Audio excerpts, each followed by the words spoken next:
Welcome one and all to the Night Train and FNR Football Nation Radio, where every Monday evening we'll be discussing everything and anything to do with the Melbourne Knights.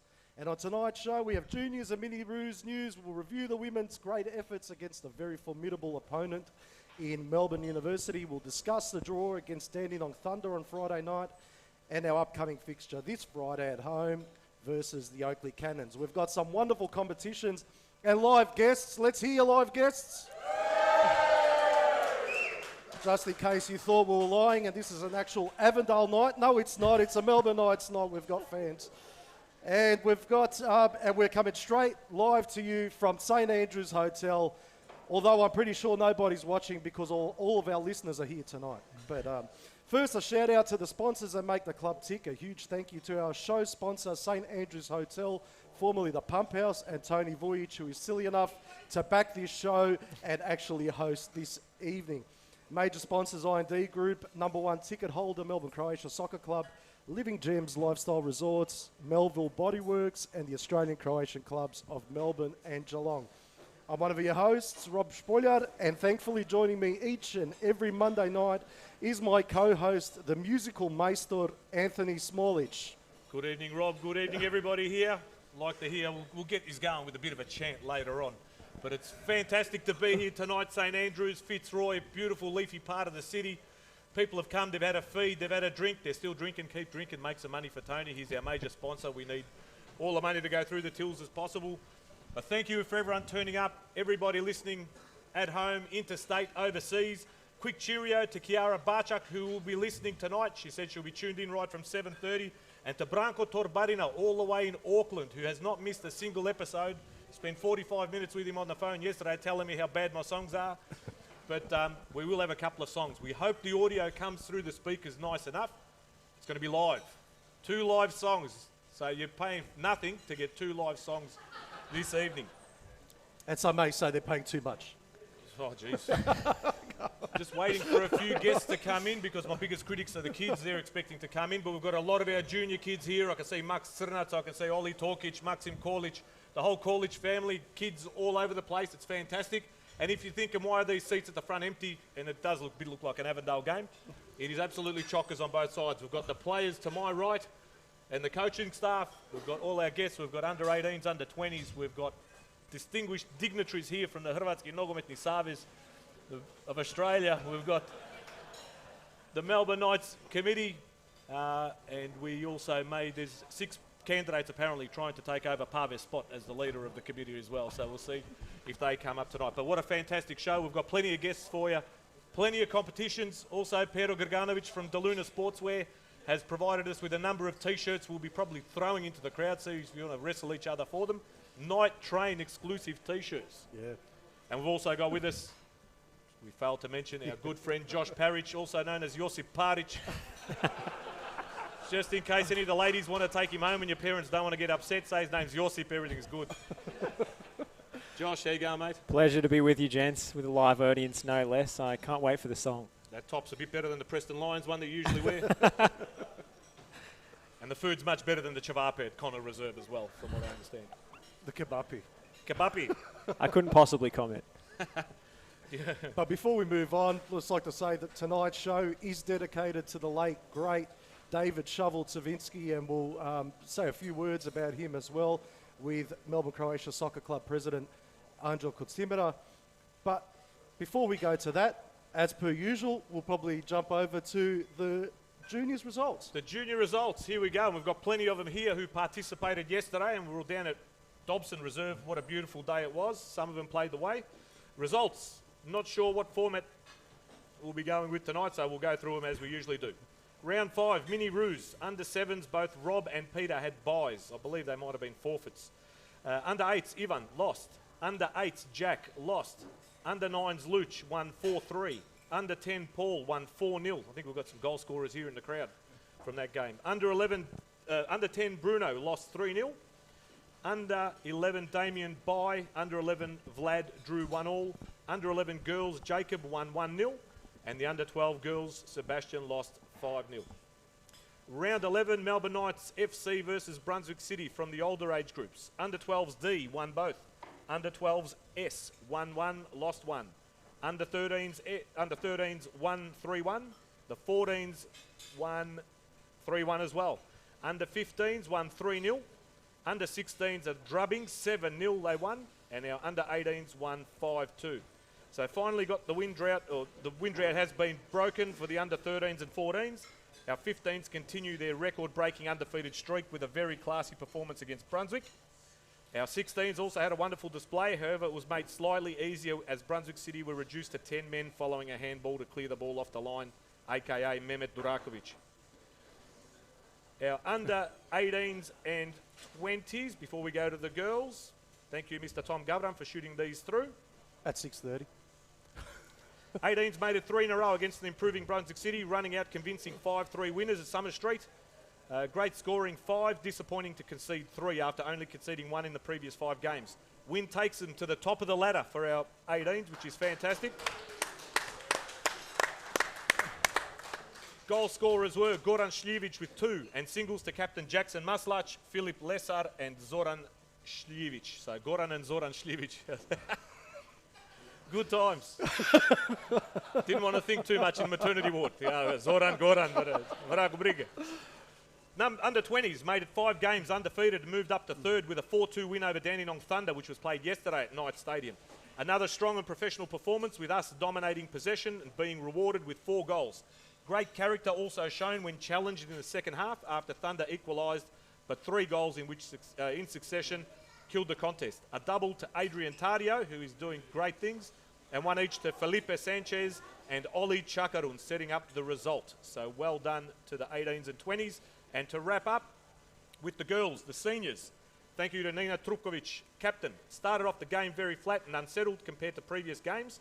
Melbourne Uni is the benchmark and have always been the team that our girls have wanted to beat in the last few years.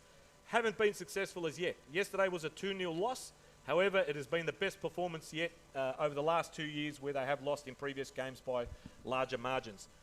Second half picked up and maintained a high intensity and denied any shooting chances for the university team. Shutting down players quicker and making the most of our opportunities when attacking. We were unlucky not to have scored a goal in the second half, however the chances were there. So well done, 2-0, again encouraging signs. Reserves, Filomena Delic, captain, sent through. We played against the top team on the ladder in our league, which was again Melbourne University. They played away, only lost by 2 goals with a result of 5-3. Now all 3 goals it's got here were scored by myself, so well done Filomena, scored a hat-trick. Absolutely fantastic. Plenty of opportunities, unlucky. Never dropped heads, never gave up, which is the Knights' way. They enjoyed the game and look forward to another fantastic remainder of the season. And to talk about it in a little bit more detail, or particularly the juniors, is the Melbourne Knights Juniors President, who is here, and we're lucky enough to have her with us here tonight. Please put your hands together for Mrs. Susie Corlish.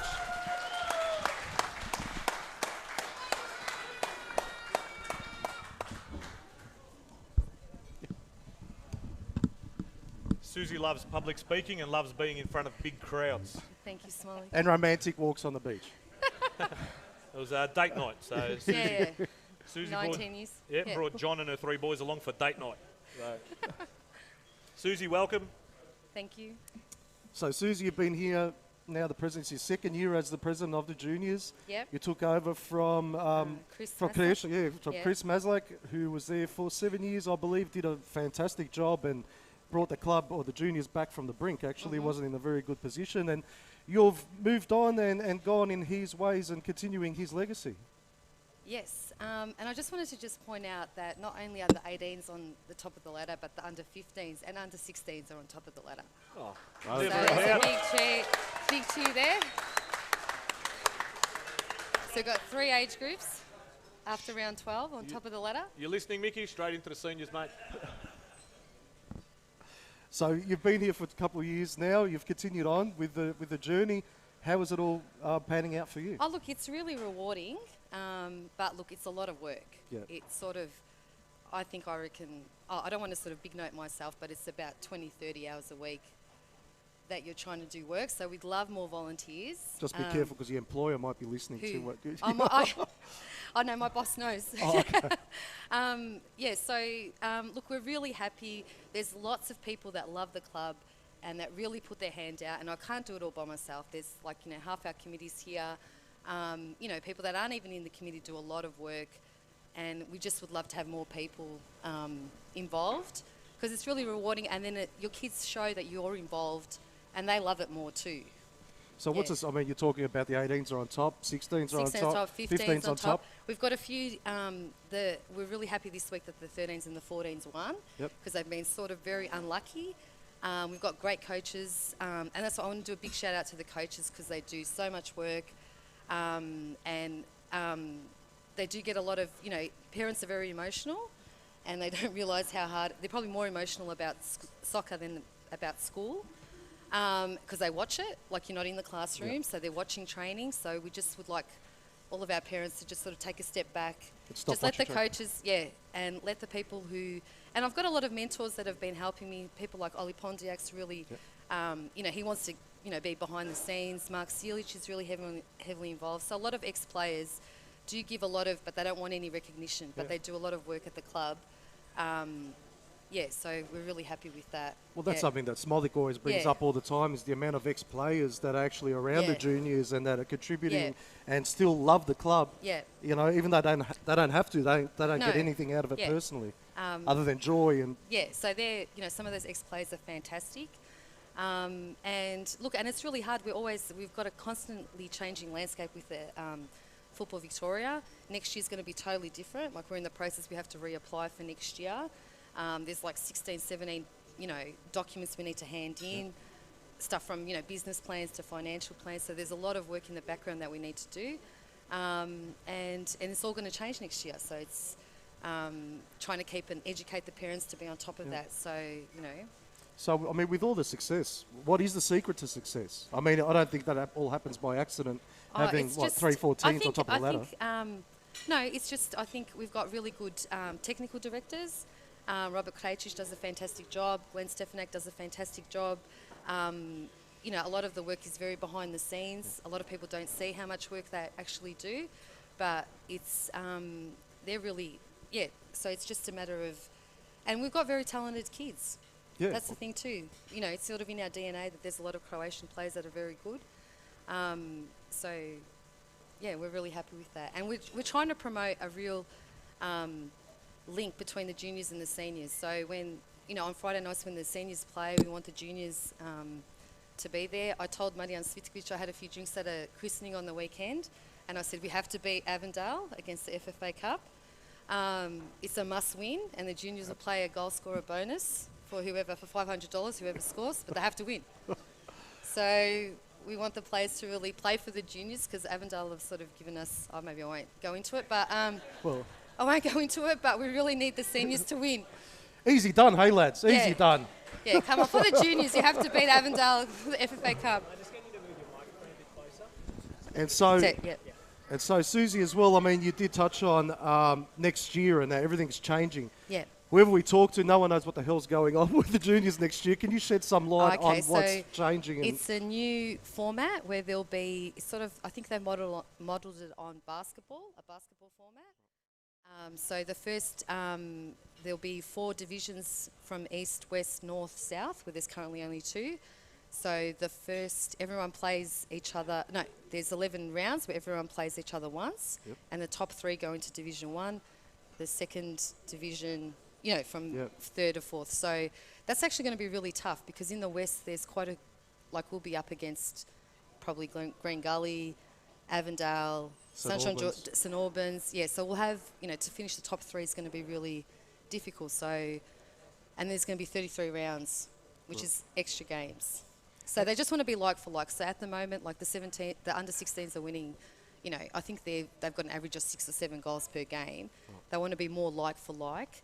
But again, that's sort of fraught with issues as well, because we won't have the gala days like on the weekend, how we had, the under 12s, so that 16s all play together. We're not going to have that. Right. So more pressure on parents, volunteers, the canteen. Yeah. So, and is it limited to the number of teams that you can have in each competition? No, so we can now, they'll let us open it up. Yep.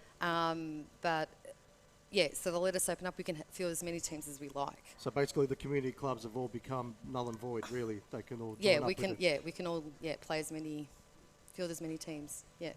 Fair enough. Now, how do you feel if there were ever to be a relocation from our current home at Dobson Reserve to another more attractive and how good would it be? Okay, yeah. Look, I find it really working with the council is very difficult. they do a good job, but we're constantly, there's new people that come in all the time, like Jack Governor, Tommy Governor's brother, the under 18s coach's brother, does a lot of work with the council behind the scenes as well. He doesn't get much recognition, whereas but when they marked out the lines for our first game of the season, they were double lines. Like, they don't get it. Yeah. Like, if you're not footy or you're not cricket, it's really difficult. So we'd love to have our own, we'd love to be back at Night Stadium, but we just can't fit how many juniors we have there to come there. And the kids absolutely love it. Like, I know my boys just love being at Nights to play there. But for the committee, for us, you need like a golf buggy. Ange, you need to buy a golf buggy for when you have a home game. I think you'd be happy to have a golf buggy there. He came in a golf buggy here. Yeah. I know, so I think we need to have that. We're trying to promote it, but we need to all be together. Yeah, so if if we were to get a venue where we've got 6, 7, 8 pitches, where we've got the seniors Oh, and yeah, the that juniors would be awesome. all at the one Yeah. single venue, better surfaces, I suppose, and better facilities. Oh, look, the facility, the way they've done, Dobson Reserve's looking immaculate at the moment. Their pitch one's like carpet. The kids are all loving playing there, and they're playing their real. So we're moving a couple of the under 18s games there. Yeah, so the council has done a good job with the pitch conditions, but even from a monetary point of view, I know it's a council property. Yeah, so we don't have to. But you still do need to sometimes put in your own funds in there to make it all work. Oh, look, yeah, we've sort of missed out on, I think, a few of the grants that are available, because I think Maribyrnong Council's helping Melbourne Victory with some new land there near Fitzroy Park. So a few clubs are a bit up in arms with the council about that. But look, otherwise they've been doing as good as they can at the moment. Have you heard anything around the traps with the new A-League franchise that's starting up in the western suburbs? I forgot what they're called. It's really not important. I'm not too sure. Are they going to open up juniors or? Well, apparently all the A-League clubs will field every age group next year. So that's a bit sort of concerning, where they're going to probably try to poach a lot of our players, especially from the 15s and 16s. But that's still not, like, they haven't even told us yet if Western Melbourne are going to field every age group. So, and I'm a bit, are they going to pitch some of our coaching stuff? But look, a lot of people that are at Melbourne Knights are there because they love the Knights. They don't want to go anywhere else. Yeah. You think that for the kids to remain would probably be the better option, because then they can benchmark themselves against a Victory who's going to go out and poach everybody, rather than going to a Victory where you live in the bubble and you'll never get a senior game until you hit 45 years of age. Yeah, but it's still, but there's still that, the training that's offered from Victory and from City is just a next step, it's just a next level up. So we're hoping that a few Croatian kids that have gone to Victory, and I don't think anyone's gone to City, but a few have gone to Victory, all the parents and all the kids still want to come back, and they're hoping that they come back as a better player. But that's something that, we tried to do that last year a little bit with Diana Trunitsa and Alosha when we were doing the clinics on the Saturdays. But we sort of have to have a bit of a point of difference to try to retain our juniors. But it's hard for a junior if they get picked for one of these teams, because the amount of training that they get that we sort of can't offer, which is sort of sad. But, we're trying to put in place things. I know Mark Silich is happy to get involved with a few of those things, so we're going to try to put some of those.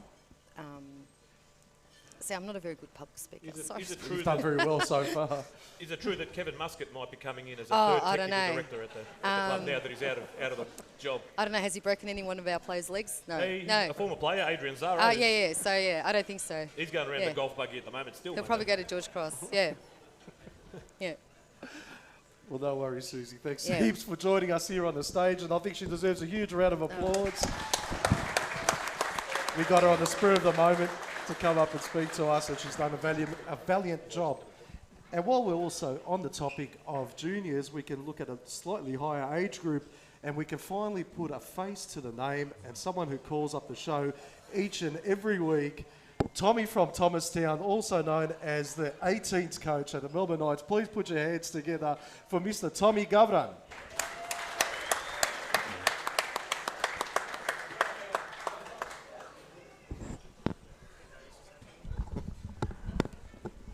Do you want me to also mention the breaking news that I've received in the last couple of days? You can. There was talk of Angelo, was it Angelo Schwalina, is that how you pronounce his surname? Shaflina, I believe it's Shaflina. Shaflina. He good mates with Harry Catcheroo. Has signed with Strathmore Split in state, what state league? 3, I think. 3. State 3. So Angelo Schwalina is now trying to fill my boots at Split. But he has signed, so that's a pretty big signing for a sister club down there at Strathnova Reserve. But yeah, former Knights player now playing down there. So Tommy, welcome to the program officially. Nice to be here. Not just a piss take phone call from the side. 18's flying on top of the ladder. Yeah, we're doing quite well at the moment. A lot of the boys have come a long way since the start of pre-season. It's good to see the difference between the first game we played early in the pre-season back in December to where they've come to now. Definitely seen some improvement in the boys. And yeah, a few of the boys have got a bit of a sniff in the 20s at different times as well, and that's what it's all about. Well, there's a name that keeps popping up actually each and every week when Anthony reads out the goal scorers, and that's one Sljevic that we hear has he scored every week, or what's going on there? He went through a bit of a barren spell, didn't score for 3 weeks, but then scored the last 2 weeks again. Yeah, like you said, it's a twin brother with Zoran, and it took me all pre-season to work out who was who. One's a right footer, one's a left footer, so that sort of helps a little bit. But yeah, Gordon, I think he's currently top scorer in the league, or maybe one off being top at the moment. Oh, they've got a third brother as well, Koga Sljevic.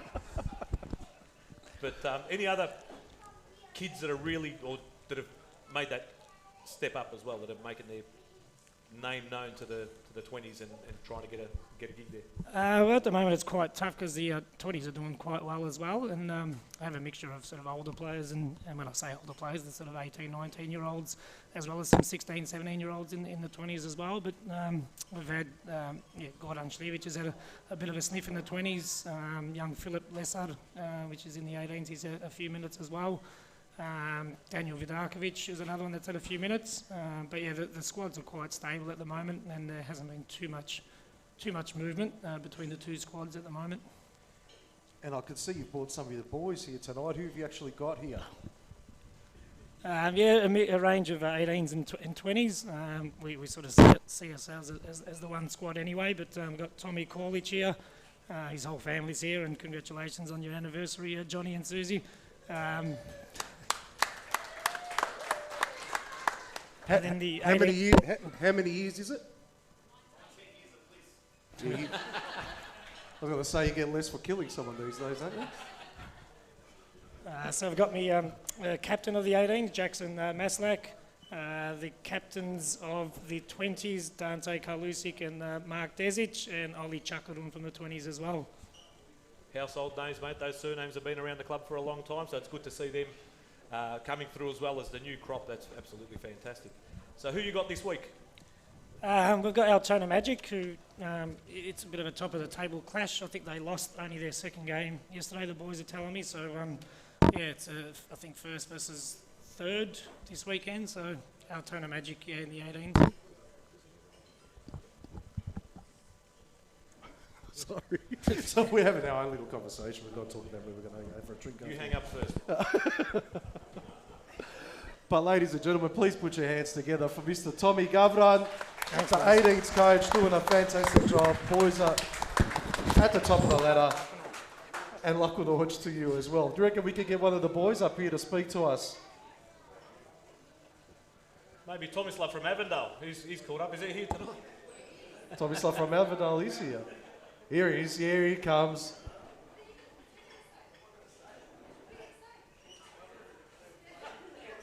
Is it Corlich? Yeah. So ladies and gentlemen, put your hands together for Tomislav Corlich.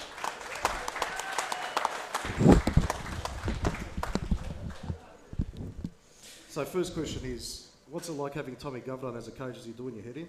Yeah. Thank you, Tomislav.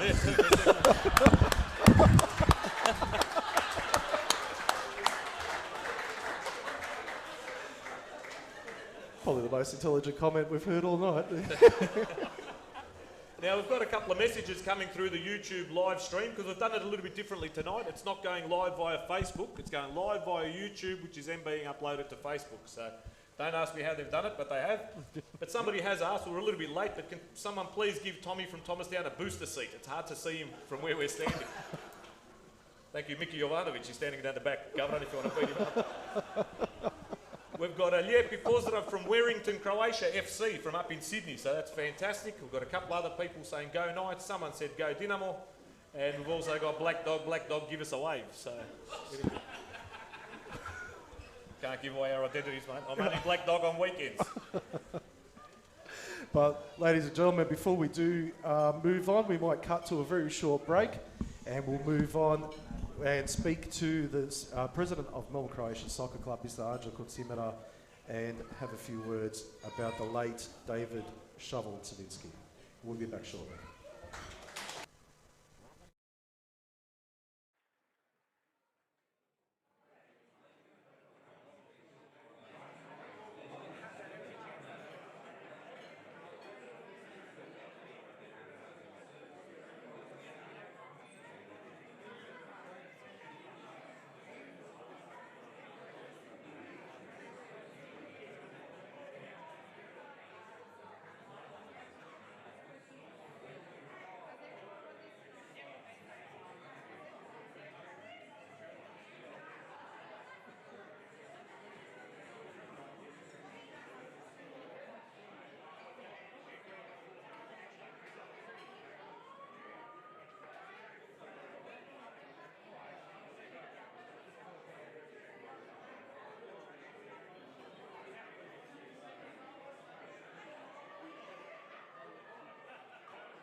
Ladies and gentlemen, welcome back to the Night Train. And with us tonight, we have another special guest in the form of Mr. Anđelko Kocimera, the president and long-time president of Melbourne Croatia Soccer Club. Let's hear it for Anđelko.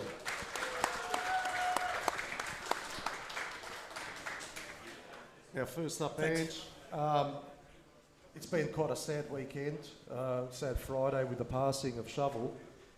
He came over to the Knights back in season 92-93 from a very successful North Geelong Soccer Club. Came over with Branko Chelina and a number of other Didulica, and there was a couple of other players, Steve Horvat, that came in. I mean, what sort of impression did he make with those other players when he came in? Look, first of all, on behalf of the Melbourne Croatia Soccer Club and the Melbourne Knights, I'd just like to extend our condolences to the Sowinski family and all their friends in Kumovi on behalf of the Melbourne Croatia Soccer Club. Very, very sad what we heard last Friday, but it wasn't unexpected. We knew that David had a fight on his hands for the last 4 years, and it's been very, very difficult. But I think it was just before Christmas, he said, I've had enough, no more medication, no more anything, whatever happens, happens. And so we knew it was going to come. He was a battler, and he showed, because originally he was diagnosed and he wasn't given a year, and he lived for 4 years, and it wasn't easy for him. And I knew David very well. He came over, his brother also, Adrian, and like you said, Steve Hodwart, and that was the young crew that won a championship, I think, at North Geelong, and then come to the Knights. And I don't really have to tell you what happened at the Knights. They were absolutely fantastic. We won 2 titles down there, and then unfortunately when Carlton come along with their big dollars, we lost a few players. One was David, and the other one was Andrew Marth. But a little bit about Shovel. They all called him Shovel because he kicked the ball like he was kicking with a shovel. He had a great head, could head the ball anywhere, but his passing was a lot to be desired. But you know what? He had a heart as big as a mallee bull, because with him it was never say die. He never gave up. Absolutely brilliant player, and a team man. I don't think I never heard a bad word about him. He was a character, had his own little routine coming to training, wore his moccasins all the time, never went home without a six-pack. Never, ever went home without a six-pack. That was his trip to Geelong, 6 beers from the Knight Stadium to Geelong. I knew David pretty well because he had a property in Torquay and we had a property in Torquay, and David always called us around for coffee. Never ever saw a coffee, never. It was always something else, but never coffee. But a lot of memories with David, and may he rest in peace. And I think not only the Melbourne Croatia Soccer Club, but Geelong and everybody has lost a great man.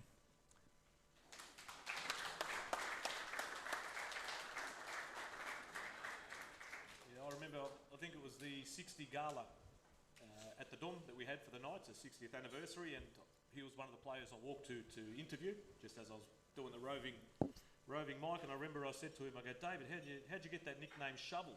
I go, because my parents come from the coast in Croatia and we don't know what a shovel is. So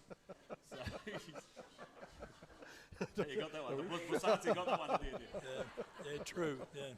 But in terms of, on a more serious note, the funeral service for David Sowinski will be held on this Friday, the 24th of May at 12 p.m. at Holy Family Church, which is on Separation Street there in Bell Park, not far from the Dome. Burial will follow at Eastern Cemetery at 141 Ormond Road, Geelong East. And the family have asked, in lieu of flowers, donations to be made to the Melanoma Institute of Australia. So hope to see you all there, and we can give him the send-off that he deserves. Exactly right. Thank you. Hope to see a lot of you there. Thanks. Thanks, Ange. So tell us, Ange, before you go, I mean, we all know what David was like as a player. We all watched it, and we're all delighted to see what he could bring to our team in particular. But what was he like as a bloke, sitting one-on-one with him? Oh, look, David was very simple. And I mean very simple, not mentally, but the way he lived. He lived a very, very simple lifestyle. Fishing and was his number one. That's why he lived down Torquay way, and Andrew Marth and him got along very well because that was Stabber's love also, besides boats. But David was never in a hurry, always calm, under pressure. He never had any pressure on him at any time. Whenever you sat down and talked to him, he couldn't say a bad word about anybody because he was that sort of bloke. He wasn't a gossiper. He said just leave it alone. Life goes on. Live your own life, and that's it. That's the sort of person he was. Whatever you needed help, he was there at all times. And also, I don't think there was is there anybody here that played with him at the Knights? No, Steve was too old, sorry, too young. Steve retired. He was our youngest captain, Steve Goyevich, and he was also our youngest retiree, I think. He holds both titles. No, but David was that sort of person, you couldn't say a bad word about him, but he was a battler. And, like I said, we think we're going to miss him. Yeah, I think we'll all definitely miss him, and especially his contribution. And we all know that he held the Melbourne Knights very, very deep inside his heart and very close to himself. But on matters maybe a little bit closer at hand, you're the Melbourne Croatia president now, Melbourne Croatia Soccer Club president, working very well together with the Melbourne Knights Football Club, especially on match days, complementing the entertainment experience for all of the punters that come out. Yeah, look, there was a reason. My love has always been soccer. I'm not a social sort of person, you know, and you can ask my wife. Very, very rarely will I get up and do a dance, but Never have picked a dance. I've always been a soccer man, and going back about 6 years, we weren't in a real good situation over there, and you know, there was sort of, you know, we don't need you here sort of thing. We can run this without soccer, and I sort of explained to those people who ran it at the time that we bought the venue for one reason. That was to play soccer. It was for our kids, for our juniors. So they could grow up, they had a home, they thought they could run it like a social club, so I decided to leave. That's water under the bridge now. I decided to leave soccer and went to the social club for one reason, so there's unity there, and I believe there's a lot of unity there now. We get along very well, work very well with the soccer club. We probably didn't at the start of the year because they made some signings that I wasn't happy with. But You care to mention who they were? yeah, well, I think I was right with one anyway because I was right with one. I won't mention who it was. Anyway, at the moment we get along very well, but I can also say they have some sponsors there. They've got some major sponsors, but I can tell you that the Melbourne Croatia Soccer Club is the major sponsor of the soccer club. I can tell you that now. We put in more than anybody. That's what we're there for. We're there for a reason to keep soccer alive. We have our own, you know, little agendas of what we have to do as far as the loan repayments and the upgrades to the ground. And if you can see in the last 5 years since we've been there, the upgrades to the ground. I mean, you know, just have a look at the kids' playgrounds and the soccer pitches and the toilets inside, outside, the beer garden, everything else, and that attracts people, and it's absolutely fantastic on match days when you see, you know, just as many people outside as inside. And I can tell you that it takes a lot of money to put all those things together. But see, look, I don't like to knock anybody, but like I said, in 5 years we've done all that, and we've also repaid over $300,000 on the loan. So I'm not betting myself on the chest. It's the people that work there that help. Nobody does this on their own. I've got a fantastic committee at the moment. I had good committees right from the start. The only problem is that people burn out. It's very, very hard to stay on year in, year out, because this is a big commitment to run a club like this, and takes a lot away from your family, and I'm very fortunate that my family are involved. My family have grown up, so I've got a lot more time than I used to have. But then I've got little grandkids now that have grown up, and they've become a bit of a burden to me every now and then, especially the little one. He's sitting down there watching. I'd get him up here to say a few words, but you wouldn't want to hear what he can say. Yeah, all right, thanks. And also, a topic that keeps coming up all the time is the possibility of movement. And really, I mean, the Melbourne Knights can desire that, or to desire to build a new complex or move to another complex, but it really comes down to the landlord, which is Melbourne Croatia Soccer Club. Are there any developments in that regard, or how are we all travelling? Look, I mentioned on this program about 2 months ago that our future is in moving. I'm 100% for it, so long as we've got a venue that we go to that is better, bigger, and more comfortable and more better for us. I'm not going to move into something that's not as good as. I've always said that. We're working on a proposal. We sent a proposal off to council. There's a few things being done there. What we want and what the council could offer us are probably not good enough. So now our next step now is to go to the state government. It would have been probably a little bit easier for us if the Labor had won, but unfortunately Liberal won. So, but we've got a Labor government here, and we're going to go to state government now, try and get some land. When I mentioned this 2 months ago, I've already got some feedback, and you know, some people said, you know, what he's doing, you can't do this. My dad did this at the ground. My dad did that at the ground. I said, you don't have to tell me what your dad did, but I know what I've done, and I know what a lot of people have done there, and if it's for the future of the club and the better for our kids, then we'll put it to the vote. I'm not going to be the one that's going to decide that. I'll get the members together. If they hit it on the head, so be it. If they go ahead with it, so be it. Whatever the members decide. But just talking to the members that I know around the club, I think it's going to get through very, very easily. But the thing is that we have to have something black on white, something that is a proposal that's going to be 100%, that's going to suit us, it's going to suit our juniors, it's going to suit women's soccer, all of us. And then when that happens, we will not only have a great venue, we'll also have money in the bank. And what sort of time frame are we looking at here?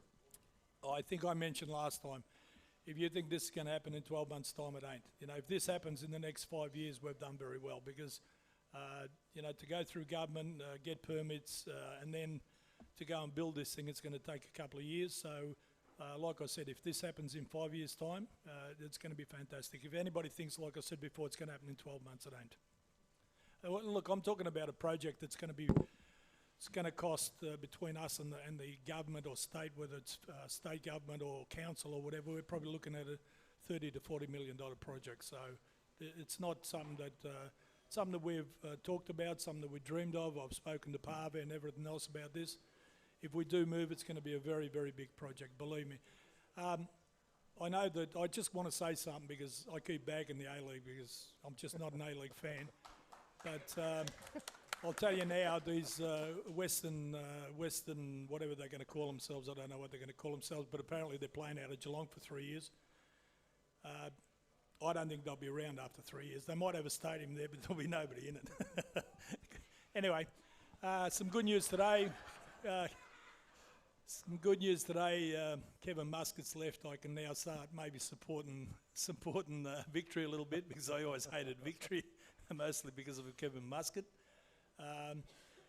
Unfortunately, the boy Popovich broke our record. We've lost 3 grand finals. He's now lost 4 grand finals, so he's taken our record. I felt really sorry for Perth Glory, but at the end of the day, bad luck.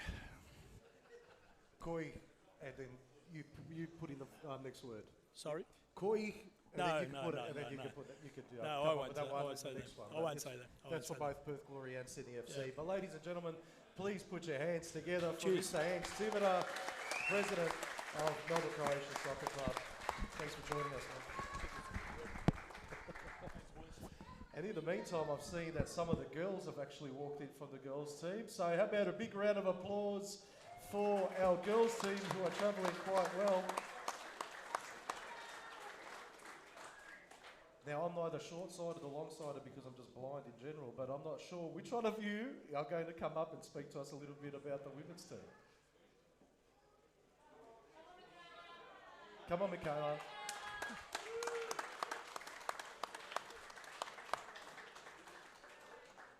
Now, there's no pressure here, but Adam Howard is watching us live from Japan.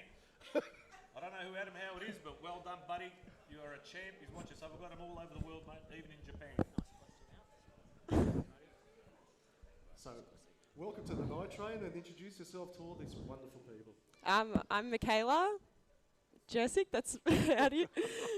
So, are you playing in the Resis or are you in the first team? In the seniors. And travelling along quite well. I mean, bringing it up, you're on 5th place after last season. Were you part of the squad last season? Yeah, last season was a tough season. Are you thrilled to have gotten rid of Tony Kolchek? No comment, because Tony's sitting right there. Yeah, we'll take that as a yes then. No, but Tony, actually a big round of applause for Tony Kolchek, who did some amazing work with the girls for the better part of a decade, actually, right from the start, so well done, Tony. But this year you're travelling along very well. Last year I know you were struggling and looking at the possibility of relegation. Yeah, this year's been pretty good so far. We've only lost 1 game, which was just on Sunday, so good start to the season, which is good to see. Yeah. And how was the introduction of Gus Flores into the squad? Are you enjoying your time under him? Yeah, it's been good. It's something different compared to when Tony was coach. It's a new experience, but so far, so good. We're all bonding well together, so it's good so far. But I'm guessing Gus doesn't make your pizzas. No, not like Tony did. And so who you got coming up this round? We got Eltham coming up, so Eltham's always been our little rivalry, so it's going to be a really tough game against them. Yeah, they're sitting very pretty on second, in second spot on 11 points. Just one game behind them, actually, so you can catch up to them with this one. Yeah, hopefully we can get a win this weekend. It'd be good to get back up to the top of the ladder. And playing at home this week? Yeah, home again this week. And where can people come and enjoy your fantastic endeavours on the football pitch? We are playing Sunday at 1 o'clock at Knight Stadium. On pitch number? 2, I think. So you heard it, ladies and gentlemen. So is that the seniors or the resis? Seniors are at 1 and resis are at 11. So ladies and gentlemen, if you've got nothing better to do on a Sunday, which I'm sure you don't because you're going to get some fantastic entertainment from the girls from 11 o'clock, followed by the seniors at 1 o'clock. Can you please put your hands together for Michaela from the senior team and wish them all the best of luck for the future. So Small, we might take another short break before we cross over to NPL results and our coach Mickey Cholina. But in the meantime, after the break, we might even open it up with a bit of a tune. Who wants to hear a song? So shall we go to the break with a song? No, we'll go to the break. Or do you go straight to the song? I reckon we go straight to the song. It's a great segue into the break. So while you're getting... Yep, no worries. So ladies and gentlemen, this is live. This is live. He's standing here and he's doing something live, but I'm not sure if the music is, but he's live. Ladies and gentlemen, I see we've got a costume change as well. Actually, I've got a hat here for donations. Oh, we've got a hat here for donations as well, so if you're feeling very generous. South Melbourne under 20s. So it's going towards, if for those you can't hear, it's going to the South Melbourne under 20 squad to buy some soccer balls. They're on top of the ladder but can't afford any balls. Was that can't afford or don't have any? I wasn't sure. All right, anyway. So ladies and gentlemen, it is my great honour to introduce to you for the first song of the night. Please put your hands together for Mr. Anthony Smallridge.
be back after these very short messages from our sponsors.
Ladies and gentlemen, welcome back to the Night Train. You're live here on YouTube and on Facebook and on FNR Football Nation Radio. Now, before we move on, we do have some housekeeping that we need to sort out. That's right. I failed to mention, I apologise, we're an hour into the show and I need to tell you where the toilets are. If anyone's been following the A-League for the last couple of weeks, you would have seen some issues around going to the toilet at certain venues. So some housekeeping. If you do need to go to the toilet or you need to take your kids to the toilet, I'm going to have to escort you there to the toilet and make sure that you don't make your way back in. And also to one of our other major sponsors, the FFA. They've been fantastic in helping keep us out of the game and stop us from carrying the name that we'd like to wear. So they've sent us a hat that we can wear if we'd like to be in support of our brothers who played last night, Sydney and Perth Glory, and the whole A-League structure. Well done to them. We support you 100%, comrades. Well done. Courtesy of the Lobby Foundation. Fantastic stuff. So let's move on to senior football and the round 13 results over the weekend, where Pascoe Vale thumped Altona Magic to the tune of 5-2 at CB Smith Reserve. Dandenong City and Port Melbourne fought out a 1-1 draw at Frank Holohan Soccer Complex. Green Gully and Oakley Cannon shared the same scoreline when they met at Green Gully Reserve. The Bentley Greens managed what no other team has managed this year when they defeated Avondale at Avenger Park by 2-1. South Melbourne won the Greek Derby at the Olympic Village with a comfortable 3-1 victory over Heidelberg, which featured a plethora of red and yellow cards at that one. And we, of course, managed to come back from 3-1 down in the second half and drew against Dandy Thunder 3-3 and were unlucky not to pinch it at the end. And tonight, Kingston City meet Hume City as we go to air, but let's face it, none of us really gives a rat's rear what happens in that one. So the ladder, as it stands after 13 rounds, has Avondale remain on top of the ladder with 32 points, followed by Bentley Greens on 28 points. Heidelberg are third on 26 points.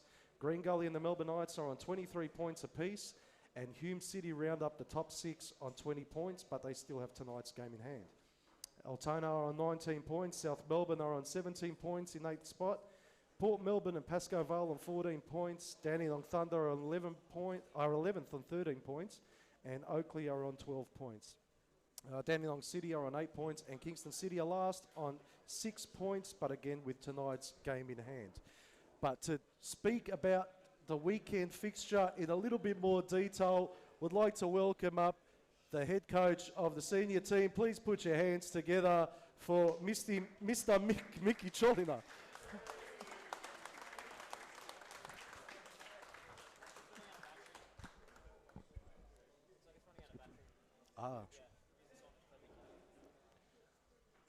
So apparently that one's running out of batteries. Thanks, Tony. So if you find one in the meantime. But anyway, Mickey, welcome once again to the Night Train. It's wonderful to have you back. Last couple of weeks, the results aren't exactly what we might have hoped for. Yeah, it's been a tough couple of weeks in relation to the results side of things, but you know, obviously we knew from day one the competition was never going to be easy, that's for sure, and this is that time of the year where the depth gets tested a little bit, you know, a bit of injuries and stuff like that.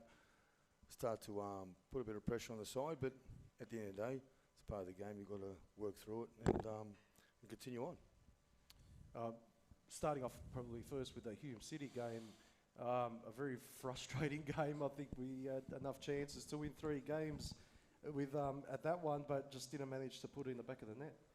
Yeah, that was obviously challenging game, to say the least. I mean, if somebody said he's a point don't come, you probably would have taken it against Hume, but we had a great start, you know, to be 1-0 up in the 7th minute and dictating most of the play and creating so many opportunities, as we all very well are very aware of what took place over those 90 minutes. But it's unfortunate, sort of as you go through the 90 minutes, to sort of walk away with nothing, where at one stage is kind of, as I said, you would have taken a point, but as the game progressed, it was more a 3 points dropped as opposed to the 1 point drop, the way the sort of the game unfolded. But again, you know, you look at the positives for what it's worth out of something like that you sort of can go away from home and create the opportunities, but also highlights probably areas of our game that we need to improve on, and the ruthlessness that we need to sort of possess, and obviously just to be efficient in front of goal when the opportunities present themselves against sides like that.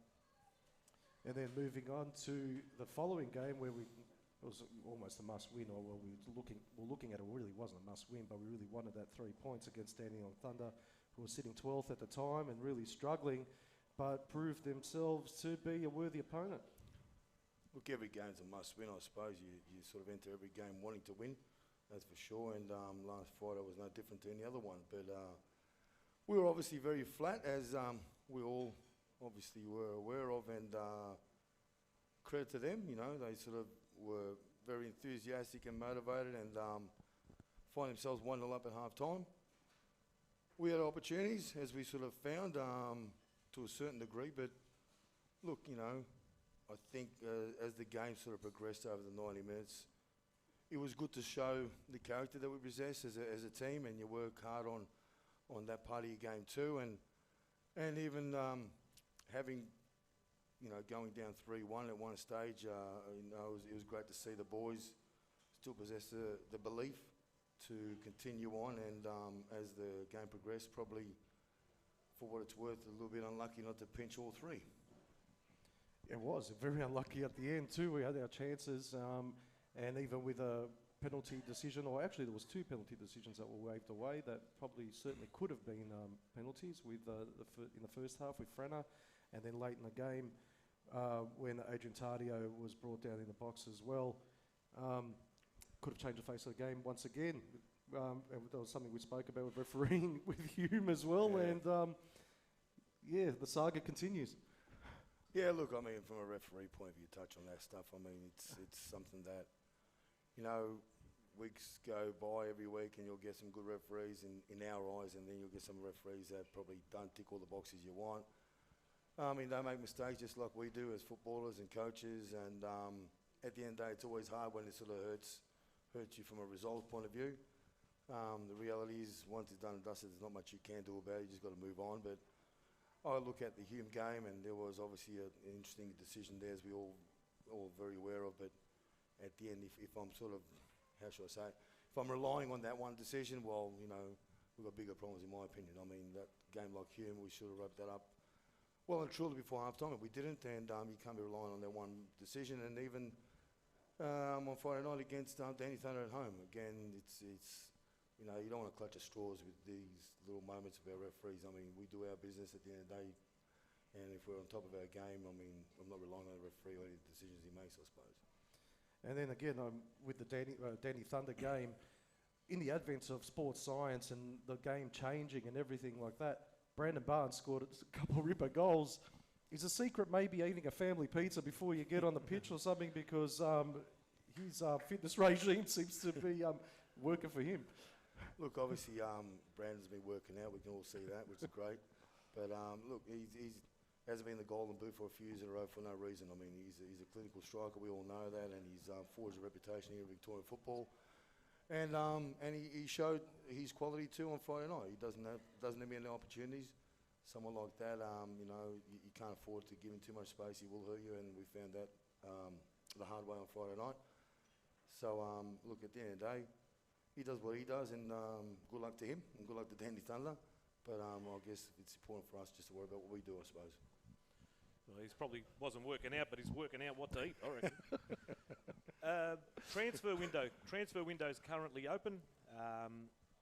Players come, players go. Is there, don't have to name names, anyone you might be looking at, or, not to scare any of the boys over there, or potentially anyone departing in that sort of... Look, I mean, we're looking to strengthen. I mean, obviously, there's no secret. As everyone knows, we've got Mo Awad come across from New Zealand last week. He made his debut last Friday and obviously had a very positive influence on the game, which is great to see. We are looking at a couple other individuals to add to the squad. I mean, the squad's thinned out, so at this stage we pretty much need all hands on deck.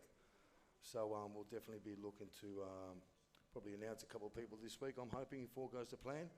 But the bottom line is, you know, if you know, we set ourselves a target this year, and you know, as a group, and that was we want to play finals football, you know, and we want to be part of that top 6 playoff at the end of the 26th round when things are done and dusted. We want to still be part of the action, and everything we do is obviously designed to work towards achieving that.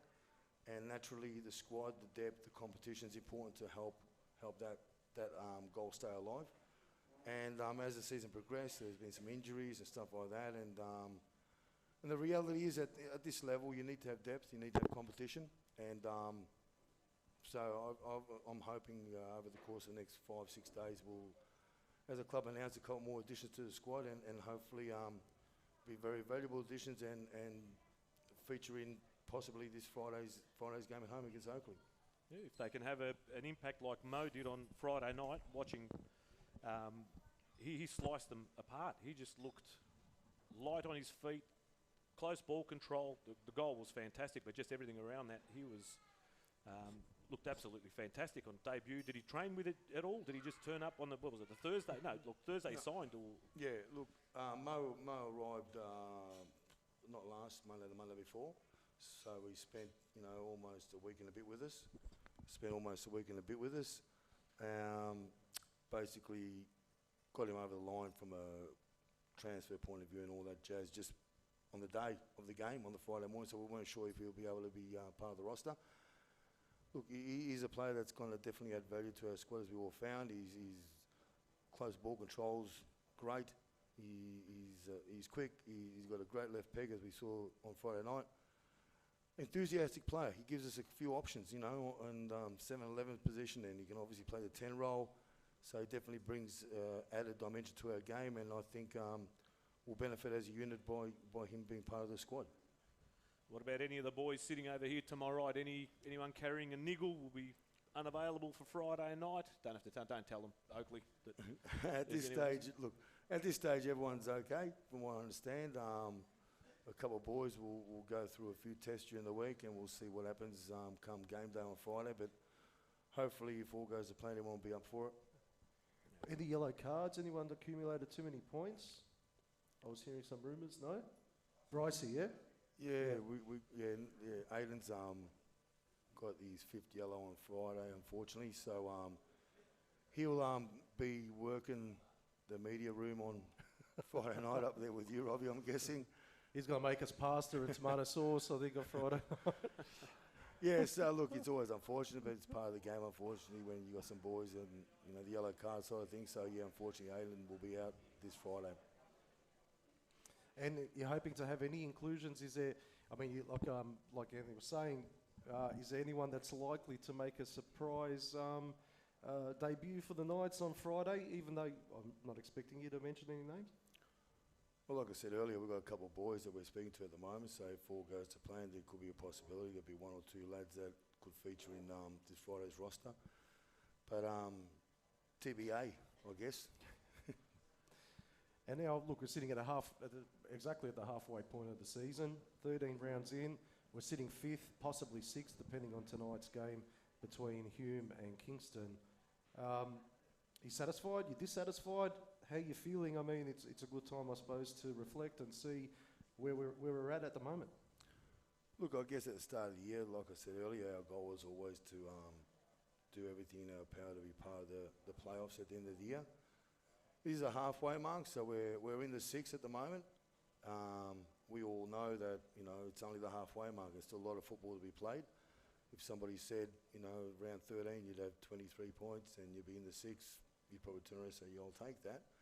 As you go through those 13 rounds and we experience what we experienced, and, you know, as a coach and as a player or even as a spectator or anyone involved in football, when you sort of see what takes place, and you got to sort of turn around and say, well, you're probably more disappointed, and you sort of look at what we could have had. But football's football, whatever it is, and it sort of works itself out, whether you like it or not. It might be a hard pill to swallow, but at the end of the day, you control your own destiny as much as possible, and whether we took the opportunities or not is a case of, well, we didn't. So it's a case of now moving forward, learning from your experiences and hoping that you don't experience too many of those negative ones going forward, and what you did well, you do more of on a more consistent basis, and work towards trying to achieve your ultimate goal, which is to be part of the playoffs at the end of the year. Looks like Hume is actually already 1-0 up after 1 minute. Jay Brown has popped in one against Kingston City, so 1-0 after 14 minutes to Hume at the moment. So once again, he feels good. Anyway, but the first round we played Oakley Cannons, and regardless of Oakley's spot on the table at the moment, that was a fantastic game of football. End-to-end stuff. What are you expecting on this Friday? Look, no different to what we experienced round 1. I mean, Oakley on paper, we all know is a very good side. You know, they've got one of the most experienced coaches in Australian football at this level, I think, in Chris Taylor, and he'll be very keen to really get them out of the position they find themselves at the moment. So regardless of where they are on the table, like I've always said, anyone can beat anyone in this competition. I think positions on the table on the day mean nothing.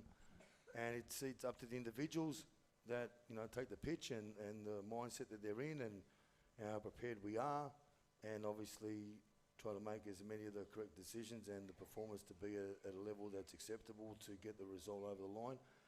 And yeah, Oakley, you know, they'll come to Melbourne Knights on Friday night, you know, trying to keep building their season and getting themselves out of where they are at the moment. So it'll definitely be definitely a tough encounter. There's no doubt about that. And following that on Tuesday night, the mouth-watering clash, a massive clash in the FFA Cup against what's turning out to be a massive rival for us is Avondale FC, home game at 7:45 at Knight Stadium tomorrow week. I mean, that's another game that anything could happen. Yeah, true. I mean, FFA Cup football is always fun to be part of, and you want to be part of it as long as you can.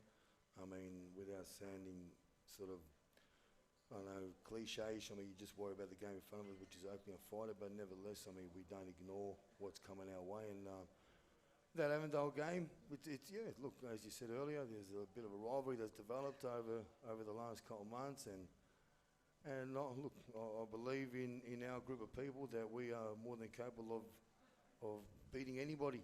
And I always say, you know, you fear no one. You take the field with courage and belief, and you put a performance that you can be proud of, and be disciplined and work for 90 odd minutes. And I always say, if everyone does their jobs regardless of who you are, well, you know, you win the game, you know. So as far as I'm concerned, Avondale, whoever it may be, on the day, it's what you do, and I'm hoping that we can keep going through the FFA Cup and progress to the next round after Tuesday. That wouldn't be bad if we can go all the way through to a few more rounds of the FFA Cup as well. Pull a, let's say, a bigger name team, maybe somewhere down the track at Summer Street, and get a fair, decent crowd, bit of exposure again, get on the national stage, which we all tend to crave. But second half of the season, so does it feel like it's been a long season so far, or does it feel like it's just gone past in 13 weeks? Feels like it was yesterday. No, it does. It has gone quick when you look back. I mean, you're sort of busy and you're sort of caught up in everything that you're doing, and obviously with Steve Goyovich, myself, and the group of boys that we obviously involved with, and every week trainings, the games, they all sort of come pretty quick, because you're busy obviously preparing and doing what we have to do throughout the week, and it seems like round one was just yesterday. So I'll be honest with you, it has gone quick, and the 13 games that are in front of us, I'm guessing will go just as quick. But regardless of how you look at it, we just got to be just on and committed, and really look for more from all of us. As we discuss as a group, we're wanting to put ourselves in a position where we can all commit more, and if we do, whether 5 or 10%, whatever it may be, if we can emulate what we've done so far plus an extra bit, well, there's no reason why it can't be of that, part of the playoffs campaign at the end of the season. So you've given the boys off training tonight, so usually it's your fitness type drills that you have tonight. Everyone looks pretty happy that they're not down there. They're smashing. There's a couple of people are stretching, they're ready to go, but looks like they're smashing through the schnitzel. So no, look, things like this, I've always believed in, developing a culture within the room that, from a club perspective, the group of people that we have support the club and everything that the club does, and this is no different. We had a recovery session tonight before we came here, and it was important to have all the boys here, and I just want to also actually say thanks to Tony Vujicic and St Andrews Hotel for looking after us with the food, and so thanks, Tony. He's always been great, and on quite a few occasions he's called us to sort of be part of it, to come down, and we haven't had a chance, but we figured tonight would be a great opportunity to be part of the night, and with you guys and what you're doing. So thanks again, Tony. Well done. Thank you. Absolutely outstanding work from Tony Vujicic. So once again, ladies and gentlemen, all the best of luck. We hope that the next 13 games go as quickly as the last did, and as successfully as the last 13 games did, so that finals football can finally return once again to Summer Street. All the very best of luck. God bless to you and the players, and I'm sure that we're going to be playing the finals. Just before I do wind up, sorry, I forgot. I just really want to mention, and to all the supporters and the fans that have been with us through this journey so far, half this season, from a player point of view and the coaching staff, and your presence is very well known. Game day and then Friday was another example of that. Hearing that chant coming from the stands, it sort of, from my point of view, brings back memories when I was a kid hearing that. So really, those who are here tonight and those who are listening, it is known by all the players. We feel it, and just want to say a big thank you for everyone that's been with us along this journey so far, and hopefully stick with us throughout the course of the rest of the season, and hopefully we can bring you some good times. Once again, thanks to Miki Cholina, and all the best of luck. Thanks, mate. So before we go off onto the break, I think we're going to get some audience participation after the break. We're going to try something a little bit different and get some boys up to do something and win a very special prize, actually, that was made up by Jerome, who made a... What did you make? You put a box. I know there's a box, but there's all sorts of wonderful goodies in there as well. Thanks, mate. and also we've had a request from BBB Drags. He's up in Brisbane at the moment. Many of you may know Drags. He's asked if we can get the Croatia chant going, and we will towards the end of the show. I reckon at the end we'll wind it up with a big old-fashioned Croatia chant just to go through the airwaves and make those people up at the headquarters shake a little bit. So we'll go off to a very, very short break, and in the meantime we'll organise a bit of a competition here in the room.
Welcome back, ladies and gentlemen. We're back into the final stretch. We've got about a half an hour to go. Hopefully we can fill it with plenty of content that is of relevance to our listeners.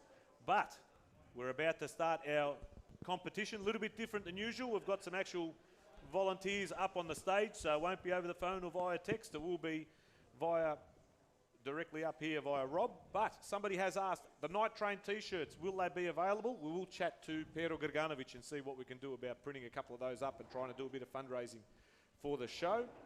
But I've got a couple here I might throw into the crowd. There's a whole lot of kids here down the front, and I might launch a couple in and we see how we go. But before we start the competition, let's do the intro music.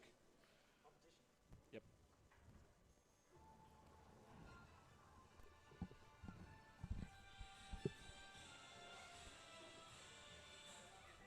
So it is competition time, ladies and gentlemen, and the winner will receive a $200 merchandise pack courtesy of the Melbourne Croatia Soccer Club. I was going to say Melbourne Knights Football Club, with some absolutely wonderful goodies. And from what I hear, there's going to be some fantastic new merchandise coming along the way in the very near future.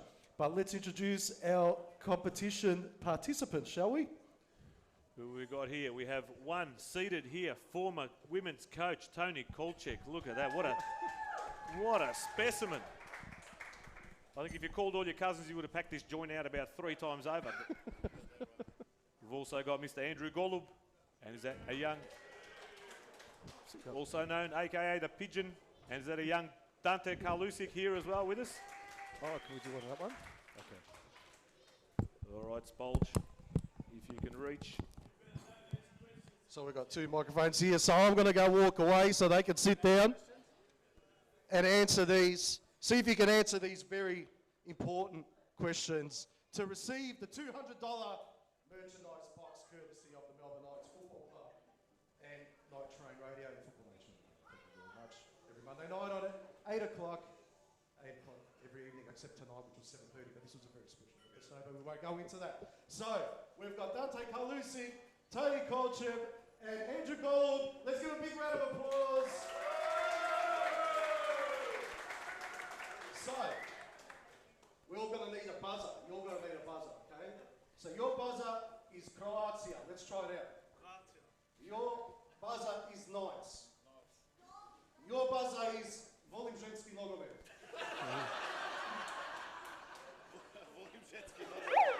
Wrong. Okay, so we've got the buzzers all sorted. Without further ado, ladies and gentlemen, let's ask these questions to see who will be the recipient of the merchandise pack. So first question, how many times were the Melbourne Knights crowned minor premiers of Australia? Volim-Ženski Nogomet. Volim-Ženski Nogomet has it? 3? Incorrect.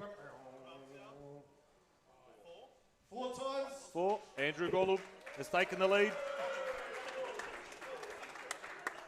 So that question, if it didn't come through on the airwaves, how many minor premierships was it in the NSL that the Knights had previously won? So it was 4. Andrew Golub 1. Volim-Ženski Nogomet 0. And Dante Karlusik. Somebody who counts, preferably maybe the treasurer, keeps score. Second question. How many NSL Cups did Melbourne Knights win? Is that the old Johnny Walker? The old Johnny Walker Cup, I believe it was. Their minds are blank because they've consumed a little bit too much Johnny Walker perhaps.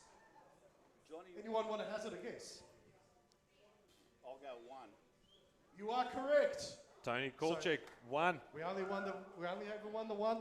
We were runners up in 1984, but actually won the NSL Cup in 1995 against Heidelberg United, a 6-0 thrashing at Olympic Park. It was a wonderful game, which preceded our first ever Australian Championship that season. Third question. What year was the last year we won the Doherty Cup? Knights. So Dante. 2014. So we've got 1 each, ladies and gentlemen. It's an exciting competition here. Neck and neck. Jeez, I'm just starting to get really nervous now. I don't know who's going to win. So question 4.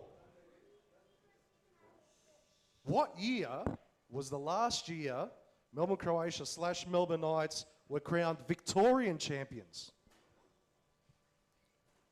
Hint was probably before you were born. That was before I was born.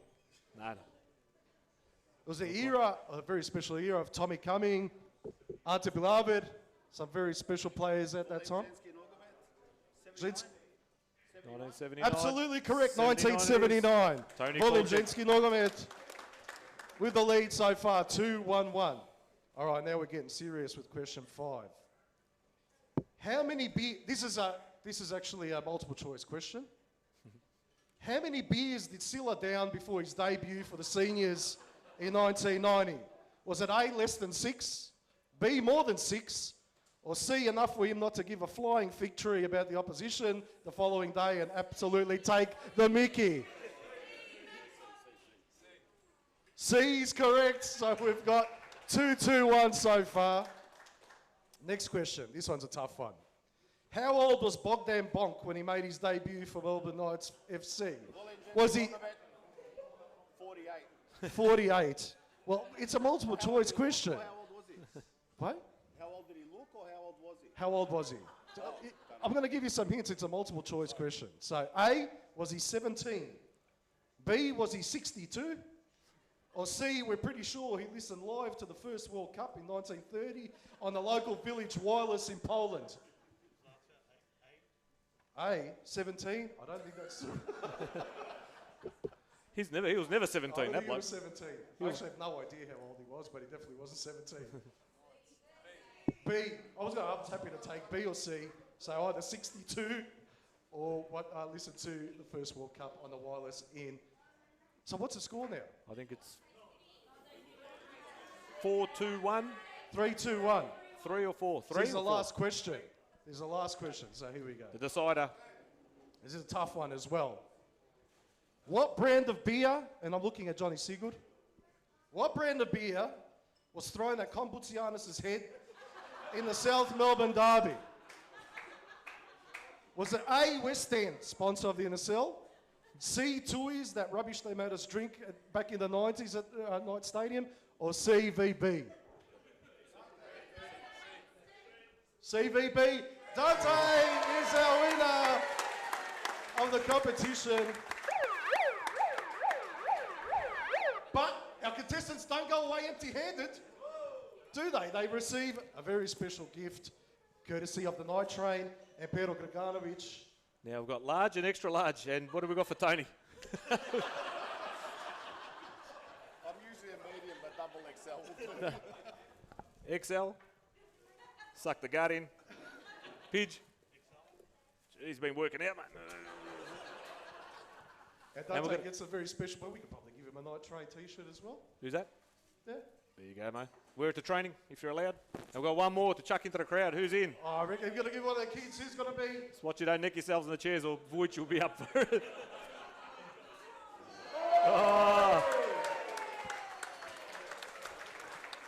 So fantastic stuff. Ladies and gentlemen, let's hear it for our contestants tonight. Very brave.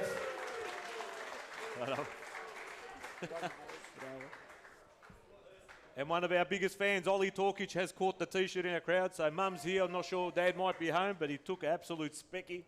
So hopefully we don't lose him to the AFL. So before we do cut to a break, maybe we can lead them off with song. We want to get a chant going. What do you reckon? We get a chant going? We had enough to drink? Yes, they've definitely had enough to drink, and I think with a little bit of musical help, I think they all know the words to this one. So, the greatest soccer club in this country, and also the greatest theme song for any song or any club in this country. You all know the words. Sing along.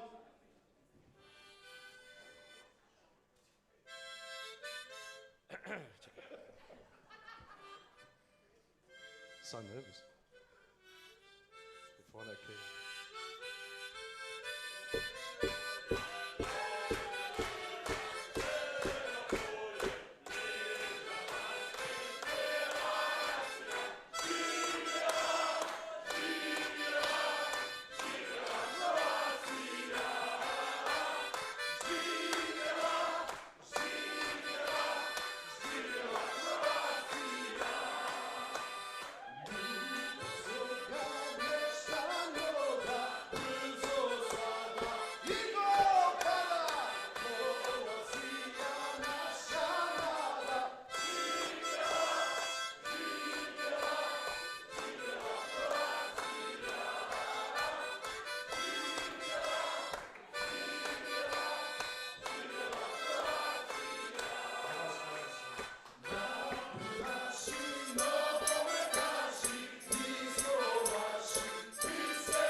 We are business advisors, taxation consultants, and strategists that specialise in setting up businesses.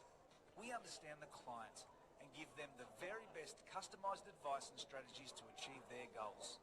Visit our website, dkpco.com.au, or give us a call today on 03 9023 9370.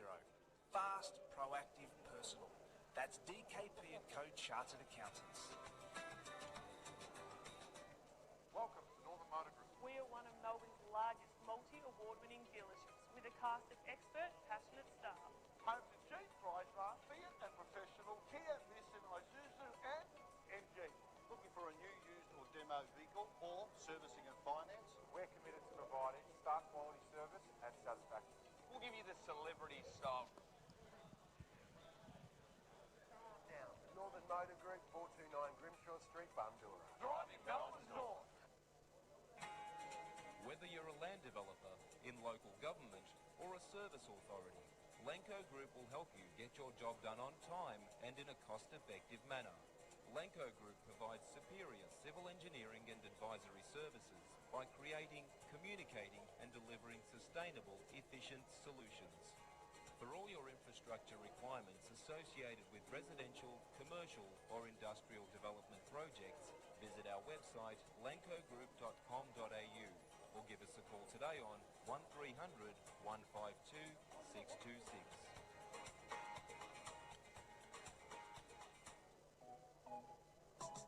The Night Train is brought to you by St Andrew's Hotel, 128 Nicholson Street, Fitzroy. Beautifully crafted, cosy and intimate spaces for your drinking and dining experiences.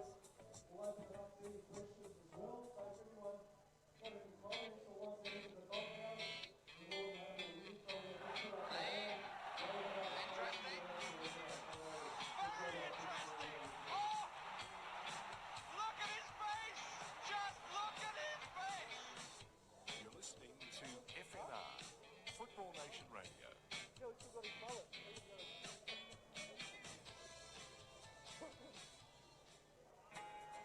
Whether you're a land developer, in local government or a service authority, Lenco Group will help you get your job done on time and in a cost-effective manner. Lenco Group provides superior civil engineering and advisory services by creating, communicating and delivering sustainable, efficient solutions. For all your infrastructure requirements,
Welcome back to the night train.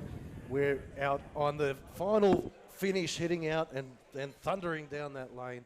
But last but definitely not least, next to us is the president of the Melbourne Knights Football Club. Please make him feel loved. A big round of applause for Mr. Pavel Yusuf.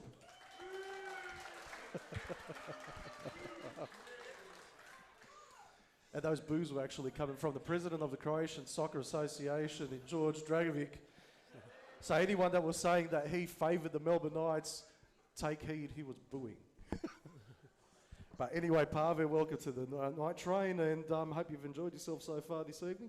Yeah, thanks, Rob. I think it's great that everyone came out on real short notice to support the club and the radio show, and just shows that the health of our club. Not many clubs have this many people that care and want to talk about whether it's juniors, women's, seniors, the social aspect. It's good. We're in a good spot. Especially to come out and watch a couple of morons like ourselves. I mean, that just goes to show how devoted they are to this football club. But Pavel, now that you're in your second season, halfway through, you become a bit of an expert on what's going on now. I think you're more than settled into the position of president of the club. Yeah, it's not bad. Look, we last year was a tough year in regards to where the club was at the year before we took over. So it was hard to get players across. We weren't sure financially how we were going to go. Thankfully, a lot of people came out of the woodwork and supported us. So we were pretty stable and strong. But last year, we had Asanovic, we had a good coach, big name. But the team that we were able to assemble probably wasn't as strong as we'd like it to be. And this year, we've brought in a lot more quality. You can see our start to the season, especially the first 7 games, has been phenomenal, and it's put us in the box seat. If you look at the table, we're only 9 points off first. And the last few weeks probably could have been even closer. So look, our aim was to not necessarily maybe win a title, but to win something, because I'm 30 years old, so I missed the national championships. I know what they're about, but I didn't understand it at the time. So we need to create new memories for my kids and these new kids coming through, and that's why we need to win things. And that's why we want to do it in a way where you use your own players as much as possible, playing in the right way, in the Knights way, and also having the support of the people. Because you look at some of these other clubs, like Avondale, I'll mention them, I don't care. Who are you doing it for, mate? There's 10 people there. We do it for 500 people a week, and when there's 500 people, we're like, oh, it's not good enough. We want 2,000. So, look, it's starting to get colder. We're kind of seeing that people are not coming out as much. So, keep coming. We got to make the finals, and do some damage in there. Not just we'll make it. No, we're going to do some damage in there, and we'll beat Avondale this Tuesday.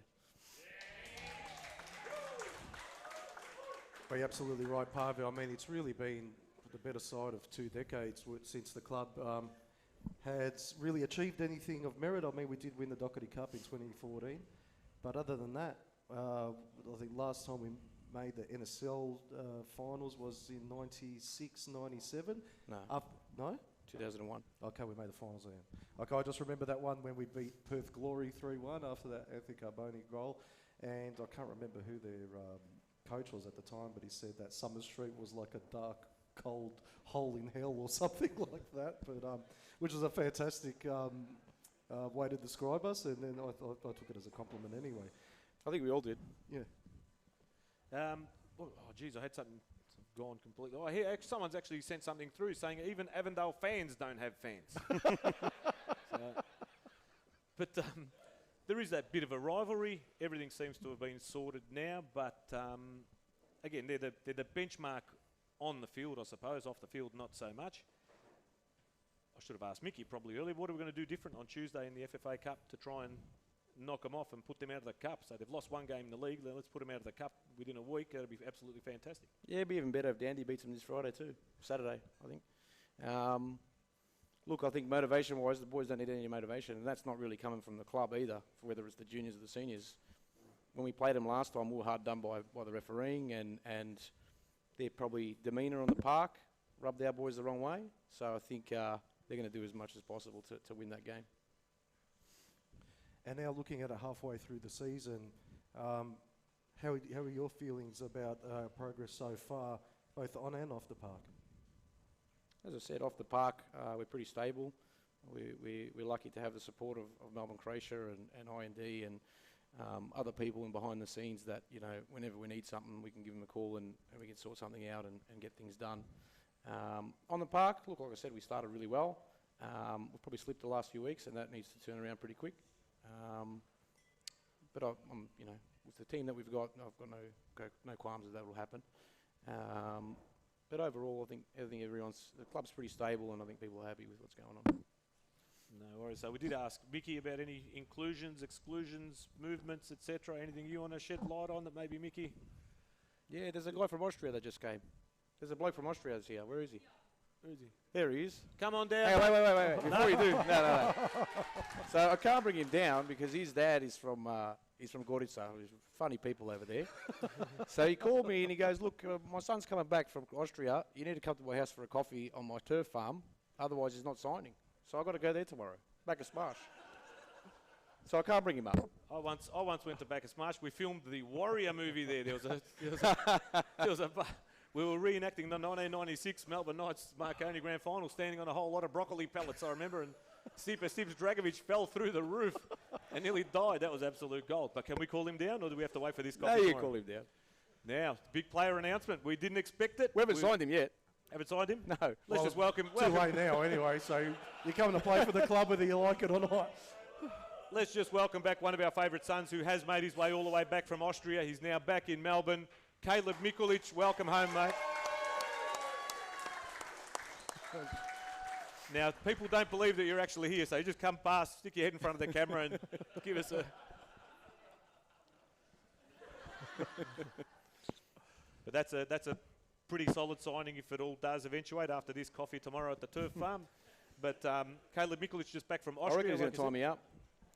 He's looking fighting fit, no doubt. How many times a week were you training there, or how many times a day were you training while you're over there? Twice a day, so you should just be piggybacking blokes while you're running down the pitch. It should be good. But that's fantastic news. But when you're over there at the turf farm signing any papers, make sure you don't smoke any of your cigarettes. It's not for radio, mate. I think everyone knows by now that this radio station's a little bit, or this radio show's a little bit off centre. But it is absolutely wonderful to have Caleb, who was in sparkling form when he left us last year, training twice a day now, must be in exceptional form, and can't wait to see him strengthen up that midfield. Yeah, he plays the wing though, mate. Still in the middle of the park. He's a utility, like David Zadrilic. No, let's see what he can do, huh? He's had a year in Austria. I think he's trained hard, and from what I've been told, he's pretty lean and he's flying, so I think he'll make a difference. Not until when Kat gets that kupus and sarba and that cook, and it all out the window.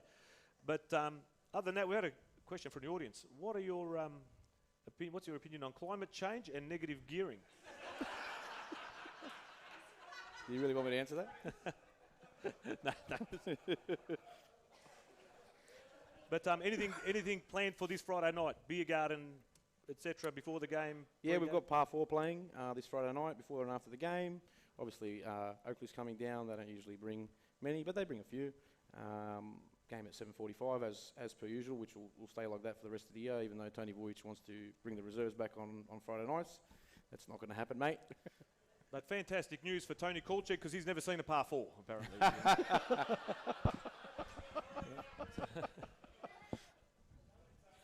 So we've got music, we've got merchandise kiosk will be open, no doubt. Jerome and everybody will be working there. Just on that, we've ordered, which will make Jerome happy. Look at him smiling over there. We've ordered a new set of scarves. So first time we made scarves, I think, in about 4 or 5 years.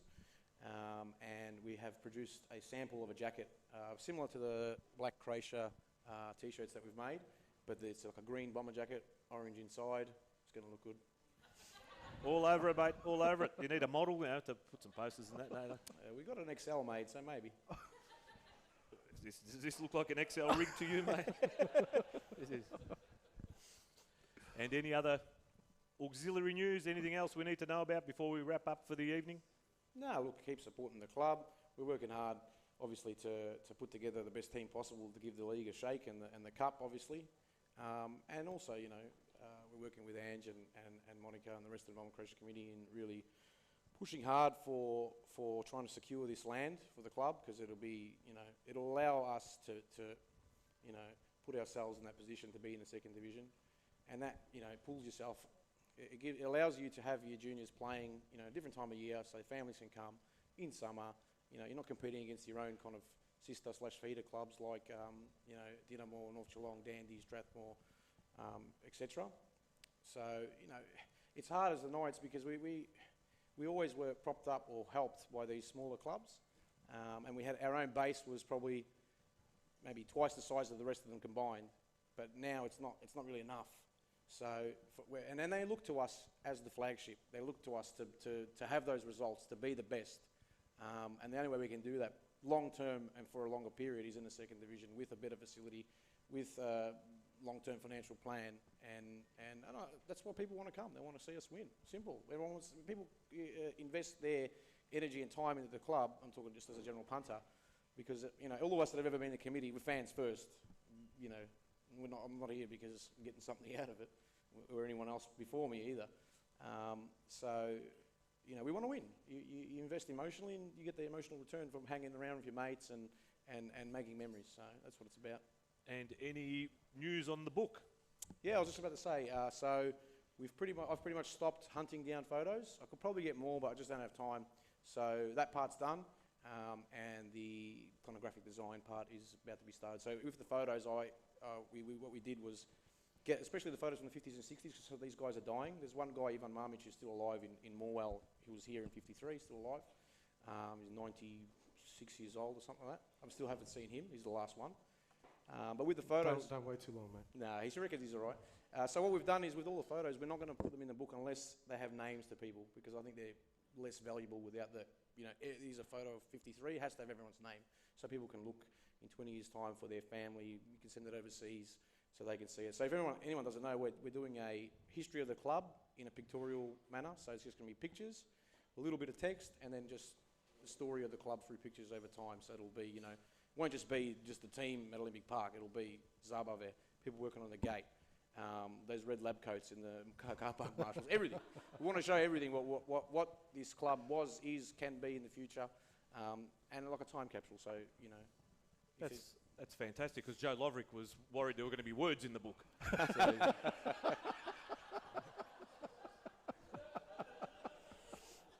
Can't go after call check every time. I've got to break it up a bit. Well, you did touch on the second division, and that was a hot topic probably about 2 months ago, as was the NCIP a month ago, but it's all gone very quiet in all of those respects. Do you have any further information or developments, or what the hell's going on with all that? No, I got a word from Joseph Carozzi, one of the FFA board members, that said, it's been repealed in its totality. However, they're bringing in another policy. So if something's been repealed, you don't bring in another policy. So I said to him, I'll give him the benefit of the doubt, but if they're bringing something similar, they got no balls. Simple as that. They're just liars. So it's like that, anyone seen that Harrison Ford movie, Force 10 from Navarone? Is that the one that it's called? Where the bloke's got the hat like this, and he captures a couple of Englishmen, and he turns around the other way. I am no partisan, I am Chetnik. So that's what they're basically doing. Yeah, something like that. Something like that. No, we've got a saying for that in my village, but I can't say it. With the second division as well, any further developments there? I mean, they're talking about a blueprint, no one knows what's required to get into this thing. Yeah, so what's happened is Remo Nogarotto, one of the FFA board members, people may remember him from Marconi and Soccer Australia a little bit later, he's chairing the committee that's responsible for producing the second division blueprint, along with AAFC, so Rabi Graham from Far North Queensland and a few other people.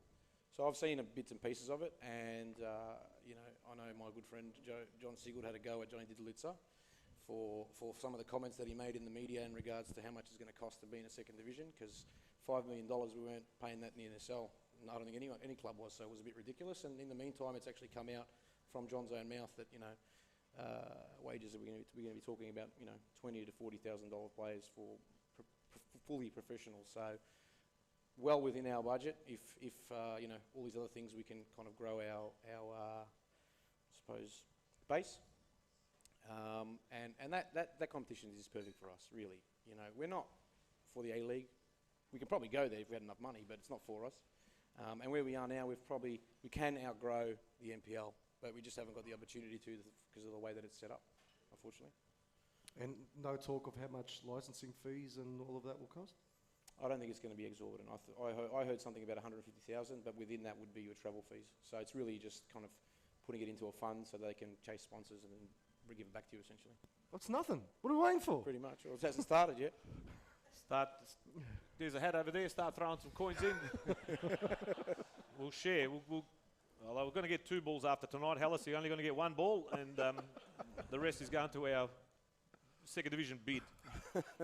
So we're going to have Nicole Kidman on the advertising as well. Al McPherson, sorry. Was it Al McPherson? Oh, that was gold. And Pav, any general things to look forward to at the club? Anything that the club and the committee is focusing on in particular? Yeah. Thanks, guys. So if anyone doesn't know, we had the Kabaddi World Cup on at the club a couple of weeks ago. There's about 6,500 people, and my committee were that good. I was there for 3 days straight with these Indian people cleaning up and setting up, and yeah, that was great. But Voyage did it last year, so I can exclude him or accept him. But the other guys, come on, boys, seriously. Karate, the karate world. That's Kabaddi. Oh, Kabaddi. Sorry. Anyway, Pavel, thanks for joining us here on the night train. Best of luck for the rest of the season as well and off the park. And keep up the good work, mate. Thanks, Rob. Ladies and gentlemen, that was Mr. Pavel Yusuf, the president of the Melbourne Knights Football Club. But we've come to that time of night where we need to bid everybody adieu. But first of all, ladies and gentlemen, thank you so much from the bottom of our hearts for coming out tonight for this inaugural what would you call it? I don't know. Mid-season extravaganza variety show. Variety show, absolutely. It's our first one, technology-wise. Hopefully everyone got the gist of it at home. I'm pretty sure everyone heard what was going on in here, but obviously it's all going to improve. We learn from our first show and we go into it. We'll hopefully do another one. Well, we're both in our 40s and we haven't learned very much at all. No, that may be true, but your wife's here, mine's not, so I can do whatever the hell I want. I must be doing something right on it. My doghouse will be delayed. Yours is straight away as soon as the show's finished, mate. Been married a few years now, and I've been in the doghouse for all of those years, actually. So I was born in the doghouse. But Josh, this is your first time here amongst our wonderful fans, some of them anyway. How was your experience with this whole interesting lot?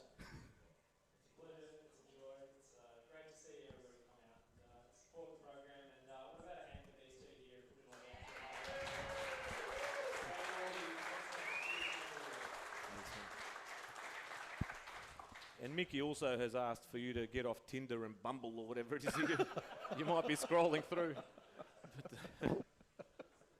All right, we do have one more song. I don't know if I'm going to do it live. The audio's not great, so I might just sit back. We can play it.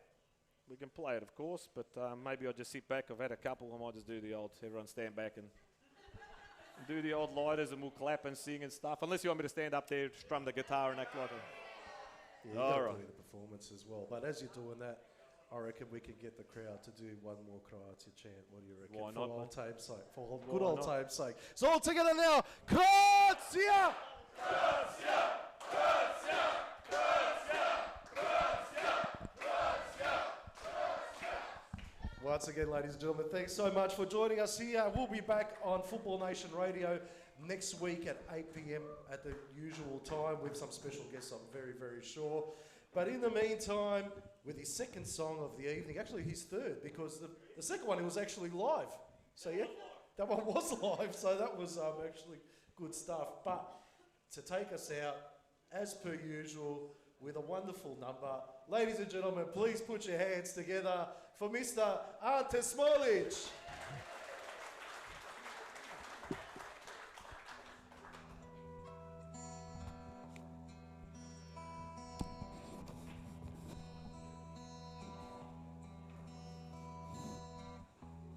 It's all gonna fall apart Clubs like Central Coast and the Melbourne Heart.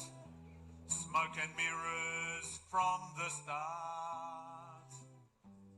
And the A-League's in tatters. I know I harp on about the past, but our code's going nowhere fast. It doesn't matter if you finish last, because they don't believe in ladders. Australian soccer, what is this? It must be something that I missed. Can't even take your kid for a piss without getting battered.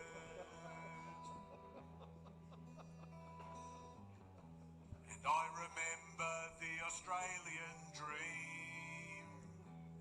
10 Croats in the Australian team.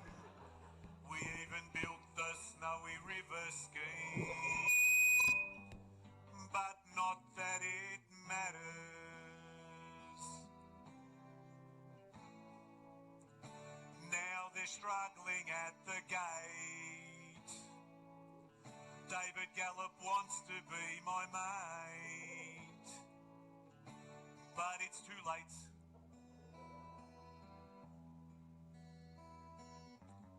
Our World Cup bid was a joke.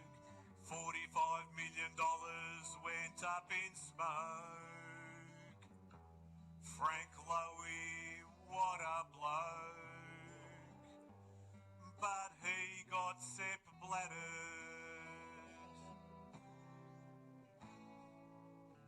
So they tried to change the game. They took away our ethnic name. You must be shamed.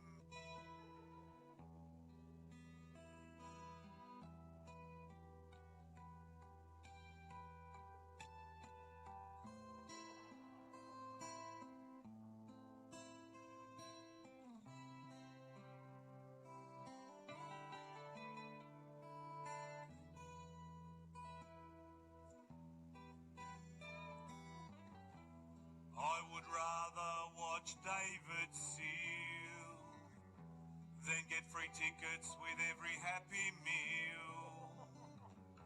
Scott McDonald, are you for real? The salary cap shattered.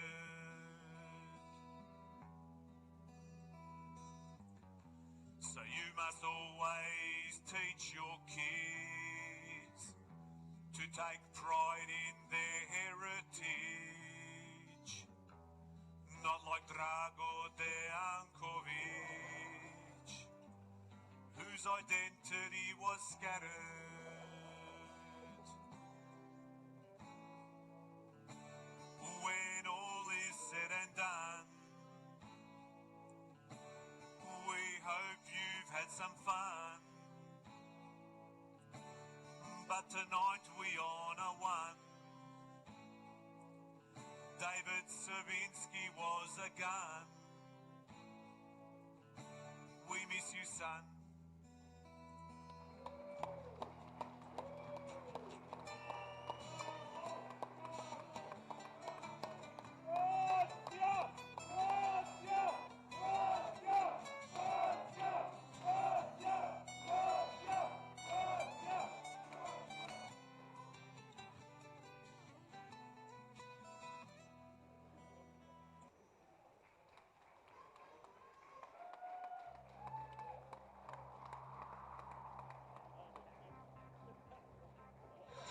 Their time has arrived. I think last week that 10-man performance in the preliminary final was absolutely exceptional, so I'm going for the Knights. But when you talk of Knights, it's a real fighting team. Bushcock into the back of the net. Melbourne Knights take the lead 1-0.